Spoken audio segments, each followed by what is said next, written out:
Hello, everyone, and welcome to Restrung as we react to the Australian Open final between Carlos Alcaraz and Novak Djokovic. Or should we say Carlos Alcaraz defeating the most successful male tennis player ever, a man 16 years his elder, to complete his career slam, and that year and a half earlier than the man who was watching him, in a lot of ways, one of his idols, Rafa Nadal.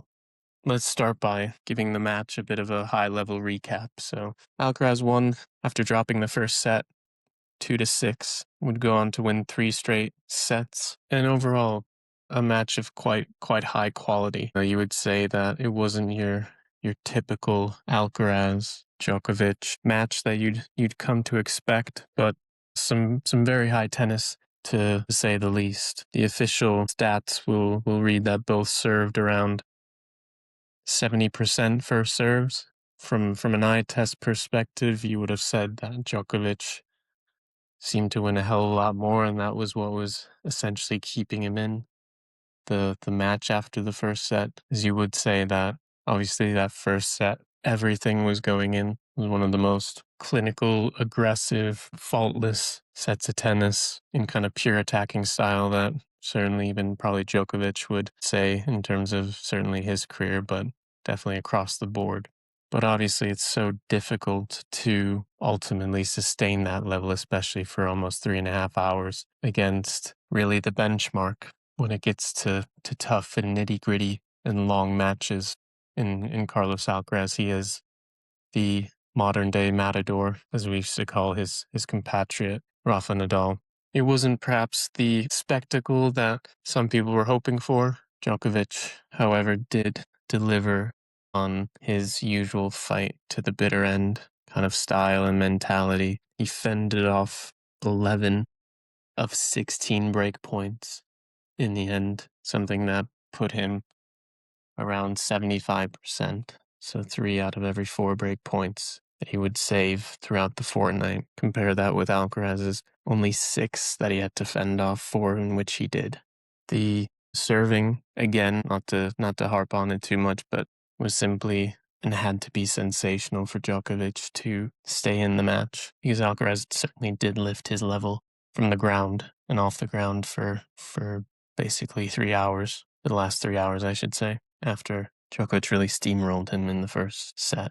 A couple of memorable points as well that kind of stick out, none more so than the Djokovic attempted around the net post. We say attempted, he did manage to get it around the net post, but Alcaraz with his recovery, quite sensational to get it back into the wide open court and to win the point. I guess this is where we start to talk about kind of bigger things than just the match or the level itself. But I mean, you have to say, what does this mean for tennis? What does this mean for the men's side? Because it seemed to all come together for Djokovic, especially if you look at things after that first set. The level of serving and just attacking tennis off the ground, shortening the points, seemed to continue exactly where it left off when he beat Sinner from 2 sets to 1 down. And together with his shortened path, if you will, his abbreviated path to the finals, with having a walkover and essentially a walkover against Musetti. So essentially 2 walkovers with a couple of sets in there in between.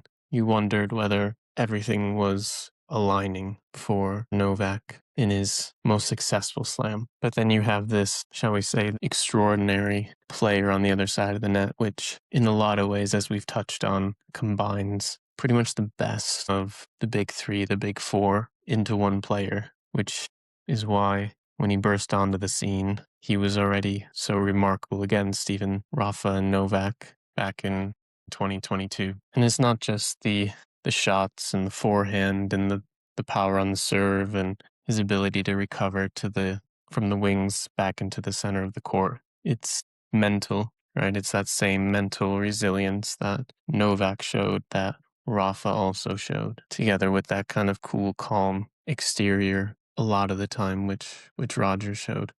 And for someone still so young, it's just so incredible and we have a video actually coming out in a few days, which talks about the first 100 slam matches of Alcaraz and how that compares to his idols and his peers. And it's just simply incredible because he is quickly becoming the benchmark.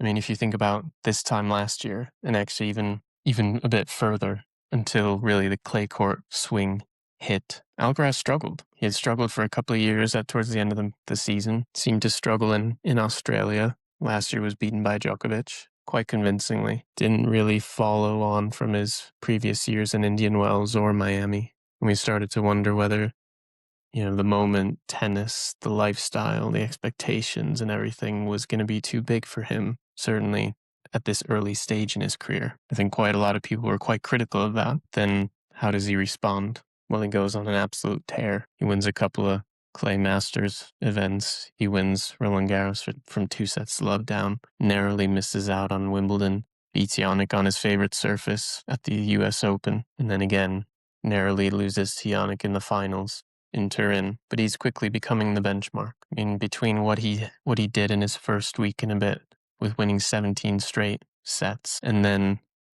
winning in those first 2 sets against Sasha Zverev, who was playing some really, really good tennis, and then getting injured, having cramps, whatever it was, being a break down in the 5th set with Sasha serving for the match, coming back and blitzing him at the end. Then after 5.5 hours and all that stress, all that really trauma, if you want to call it that, coming into the final against not his big rival, but a legend, the legend, really the king of Australia for the past, decade and a half, against him who had never lost a Grand Slam final in Australia, losing the first set quite convincingly as well, but hanging in there and continuing to grind and never letting the moment get too big. I mean, that's the stuff that Djokovic mastered when he was 10 years into his career, 10, 15 years into his career, let alone, more or less 4. You kind of run out of superlatives as well.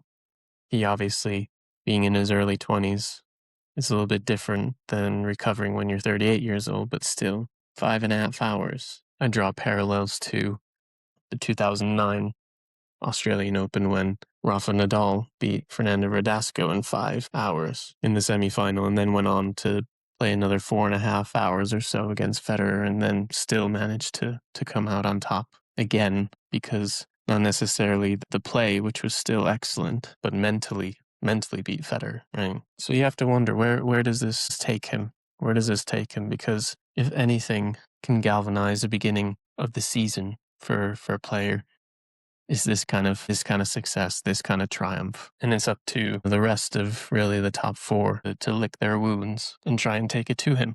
You have to think Sinner's going to do that. But really interesting times ahead.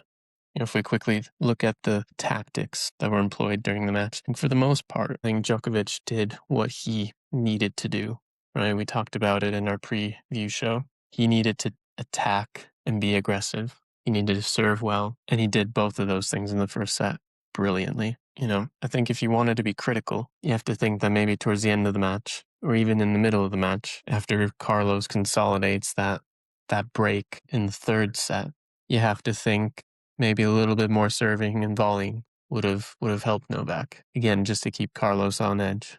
Because that first serve was incredible. And equally, as good as Carlos was trying to fend those first serves off and ultimately being able to get just enough of that to, a break in each of the final 3 sets at least. I think adding that another dimension would have given him an even harder time. But it really was that first serve that kept him in the match, you have to say. From Carlos's perspective, you have to say that as the match went on, he seemed to gain more and more the upper hand in the rallies, right? Once those rallies extended from, 3 shots, he definitely seemed to take hold of those rallies, and you felt like Djokovic had to do something special and ultimately be the one to pull the trigger, which ultimately then caused even more unforced errors. And overall, just a very sound tactical performance from Alcaraz. Obviously took a set to kind of bed in, settle down, get his wits about him. His first Australian Open final, his first opportunity really to complete that career slam. But I mean, hats off to him. He made Djokovic, he pushed Djokovic side to side, employed the drop shot, came and serve volleyed every once in a while. Was very good at net. If you want to be critical, I think he probably could use the drop shot and serve and volley just a little bit more. It's easy said from the outside and after the fact. Before we wrap up, let's touch on what this means and what we think it means, as we like to kind of try and make sense of things here on the Restrung podcast. From Djokovic's perspective, you got to wonder, is this something that will keep him motivated, coming so closer than probably most of us thought that he could realistically do? Obviously, stars aligning a little bit for him throughout the fortnight, but still, probably this or Wimbledon, you'd think, are the two places where it would be most likely to happen. But it's obviously tough. Does this motivate him and make him think that on his day he can still beat the very best? Or was this kind of the last hurrah? It'll be interesting to see how the year progresses and how we kind of tie that back to what's happened here in Melbourne, because we've certainly seen a number of occasions how a victory at his most successful Grand Slam has led him to insane runs at the beginning of a season. Same thing for Rafa and Roger. And so we look to see what that has in store. And from Carlos's perspective, how does he continue to stay motivated given that he's now won almost every big tournament? And I think a lot of that has to do with what Jannik Sinner can muster up. If we take a look at the kind of big titles chase, if you will, it's now 7-4 in terms of Grand Slams for Alcaraz over Sinner. Sinner obviously has those two Nito ATP finals the last couple of years, and Alcaraz leads the swing in the 1,000 events with 8-5. So he's got that 4 big title gap at the moment. He's extended his lead in the rankings. Doesn't have all that many points to defend, but then again, obviously Sinner, now over the coming months, every tournament that he plays, the numbers will go up quite quickly, as long as he plays the way we're used to him playing and achieving semifinals, finals, and titles, particularly on those hard court surfaces. Obviously, from Sinner's point of view, a little bit of a lost opportunity, as it could have just been 2, now it's 4. But this is the kind of stuff that makes this rivalry so interesting. But we hope it continues to spur Carlos Alcaraz and Jannik Sinner on, and that their rivalry can reach even higher heights if that's possible. That's been this review show for the 2026 Australian Open men's final. Here at Restrung, we have a couple of new videos coming out in the next week or so, very much touching on the Australian Open storylines that we may not have covered throughout these kind of preview and review shows. And we'll have some more podcasts on the way for you in the next few weeks as well. This has been Sander Vika. We appreciate you listening. We'll see you next time.